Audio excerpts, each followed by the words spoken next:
اور اس کی وجہ کیا ہے یہ میں نہیں کہہ رہا, یہ وہ لوگ کہہ رہے ہیں جو سائنس کے ایکسپرٹس ہیں. نیشنل اکیڈمی آف سائنس کہتی ہے science doesn't have the processes to prove or disprove the existence of God. Why?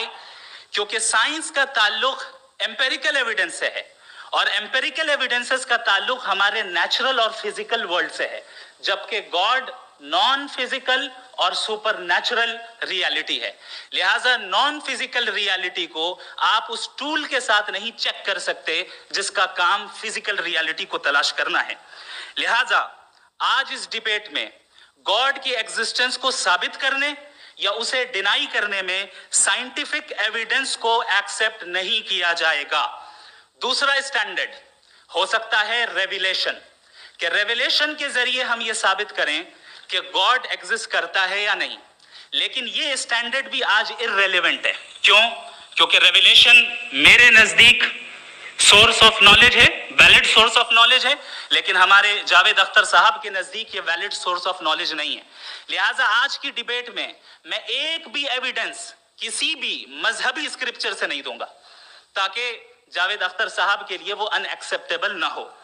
تیسرا جو معیار ہو سکتا ہے وہ ہے آبزرویشن, کہ بھائی کوئی کہے کہ ہمیں خدا دکھاؤ, اگر ہے تو دکھاؤ, یا یہ کہ خدا کی ایگزسٹنس پر ایمپیریکل ایویڈنس دو.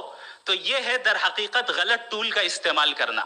یہ ایسا ہی ہے کہ جاوید صاحب مجھ سے یہ مطالبہ کریں کہ مفتی صاحب آپ میٹل ڈیٹیکٹر کے ذریعے پلاسٹک ڈیٹیکٹ کر کے دکھائیں. اب چونکہ پلاسٹک ڈیٹیکٹ نہیں ہو پا رہی ہے لہٰذا plastic does not exist. No, you are using the wrong ٹول. اس ٹول سے پلاسٹک کو ڈیٹیکٹ نہیں کیا جاتا. لہٰذا میں سمجھتا ہوں کہ گاڈ کے ایگزسٹنس پر ایمپیریکل ایویڈنس کا مطالبہ کرنا ایک بچکانہ مطالبہ ہے, اور ہمارے ریسپیکٹڈ جناب جاوید اختر صاحب اس اسٹیج سے اب بہت آگے نکل چکے ہیں. اب بچتا ہے ایک ہی اسٹینڈرڈ, اور وہ اسٹینڈرڈ ہے عقل, لاجک, ریزننگ.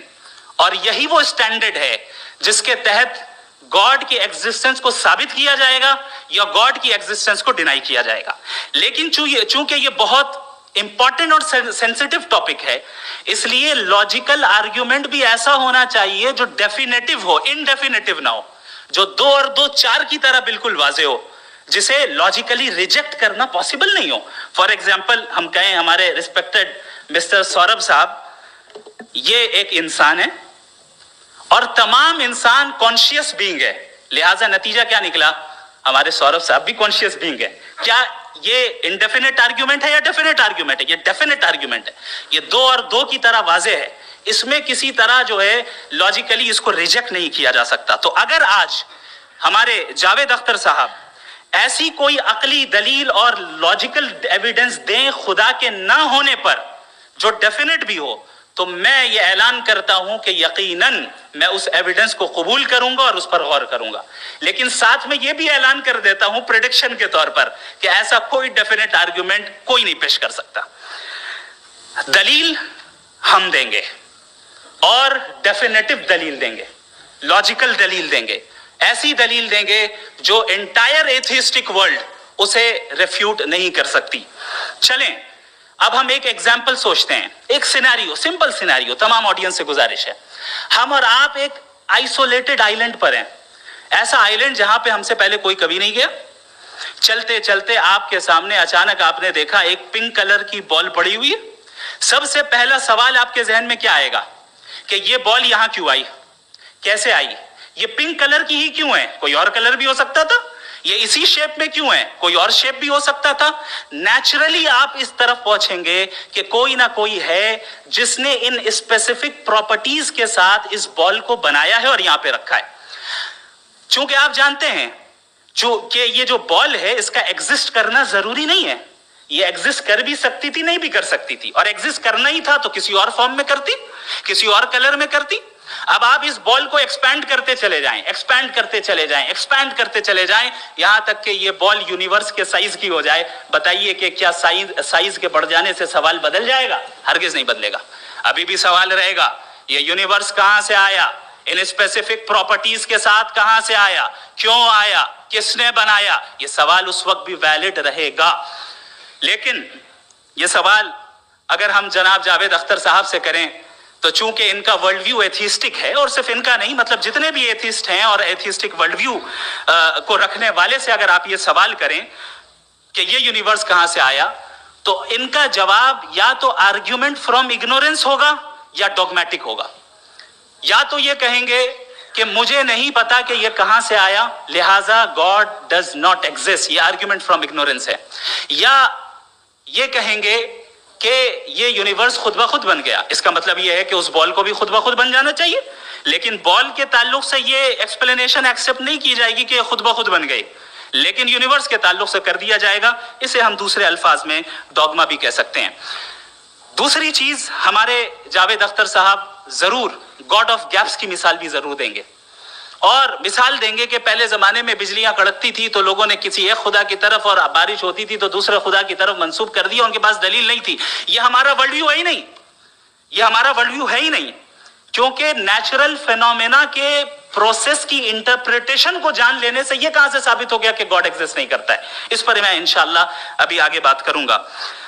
آپ حضرات یہ بھی دیکھیں گے، اور میں یہ ایکسپیکٹ کرتا ہوں کہ ہمارے ریسپیکٹڈ جناب جاوید اختر صاحب ضرور ایموشنل آرگیومنٹس بھی دیں گے، جو کہ ایک لاجیکل فیلیسی ہے جب بات آتی ہے ٹروتھ کو ڈیسائیڈ کرنے میں. کیوں؟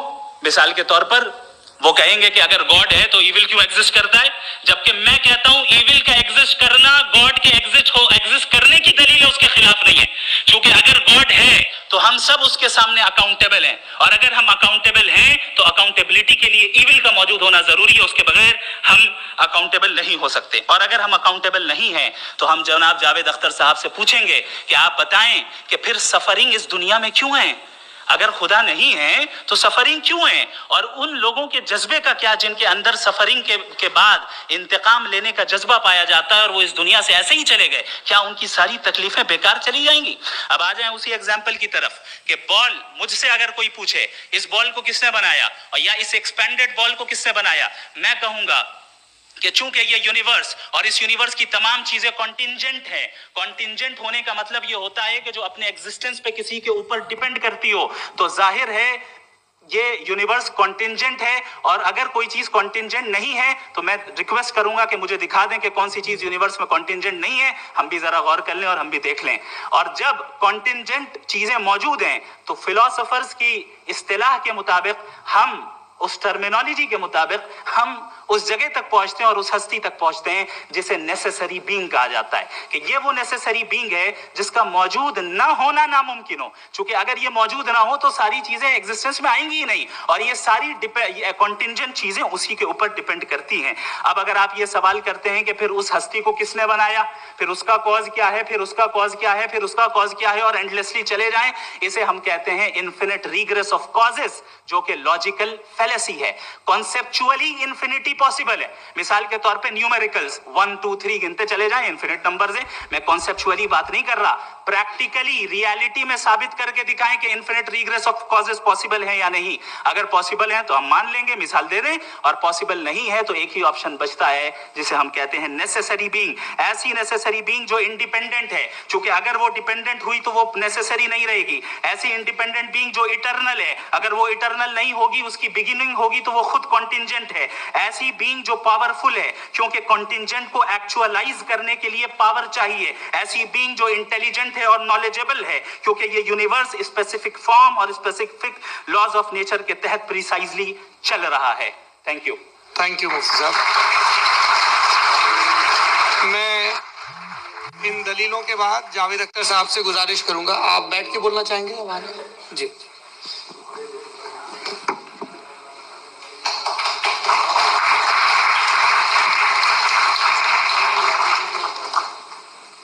پہلے تو میں مفتی صاحب کو ایک اچھی خبر دینا چاہوں گا کہ میری نالج سائنس کے بارے میں بڑی معمولی ہے، تو آپ فکر نہ کریں اس کی، لیکن کچھ کامن سینس ہے مجھ میں. دیکھیے، یہ خدا کا تصور کوئی نیا تصور نہیں ہے، یہ صدیوں سے رہا ہے. یہ کچھ ریلیجن 3000 سال پرانے ہوں گے، 4000 سال پرانے ہوں گے، لیکن انسان کوئی 10,000 12,000 سال سے ایگزسٹ کرتا ہے ہومو سیپین کی شکل میں، اور ہمیشہ کچھ نہ کچھ مذہب رہے. یہ مذہب جاہلوں کے نہیں تھے، یہ مذہب ایک ایسی گریک سوسائٹی کے تھے جہاں بڑے بڑے فلاسفر پیدا ہو گئے. یہ مذہب ایجپشینس کے تھے جنہوں نے پیرامڈز بنائے تھے. یہ رومنس کے تھے کہ جن کا آرکیٹیکچر اور سینٹ یعنی پہلی بنیاد ڈیموکریسی کی لمیٹڈ تھی مگر ڈیموکریسی تھی، یہ ان لوگوں نے کیے تھے. تو ان کا جو جوپیٹر تھا، را تھا، زیوس تھا، انہیں اس پہ اتنا ہی اعتماد تھا جتنا آج کسی مذہبی آدمی کو اپنے خدا پہ ہوگا. کرسچینٹی آنے سے پہلے یورپ میں ایک مذہب تھا جرمینک ریلیجن.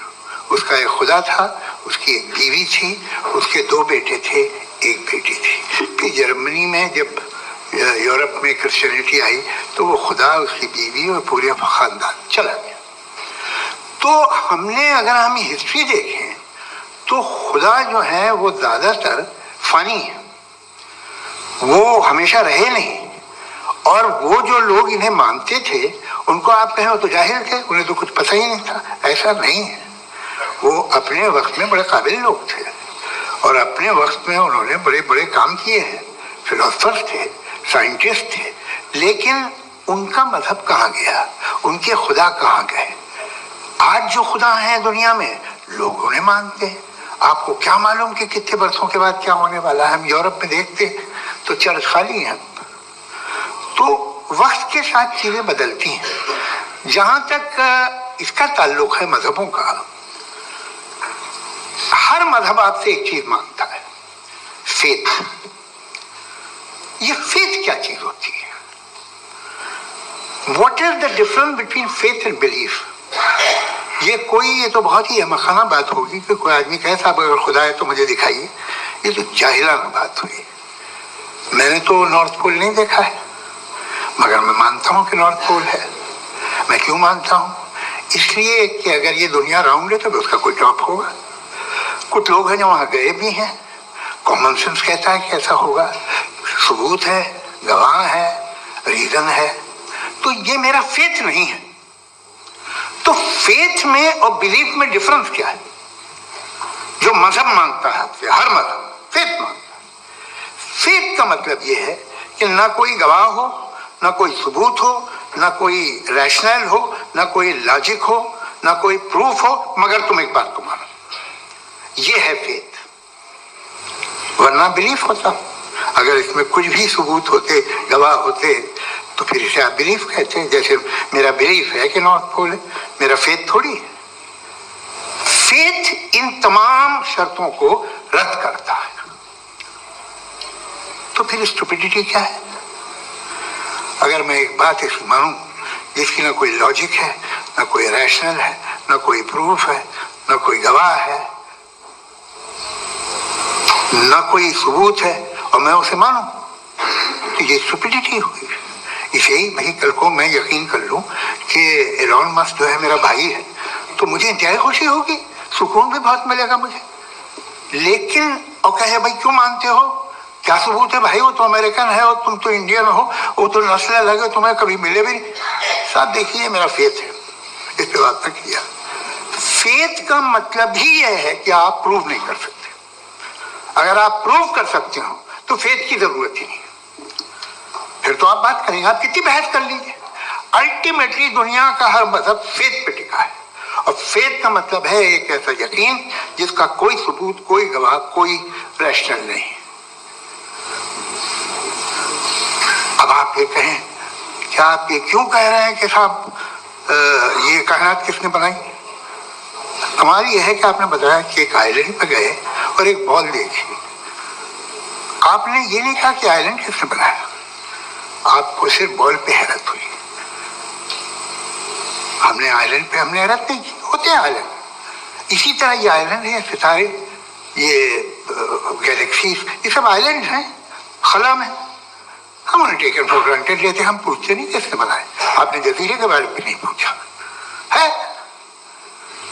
میری پیدائش کیسے ہوئی؟ کیا میں پلانٹ پیدا ہوا تھا؟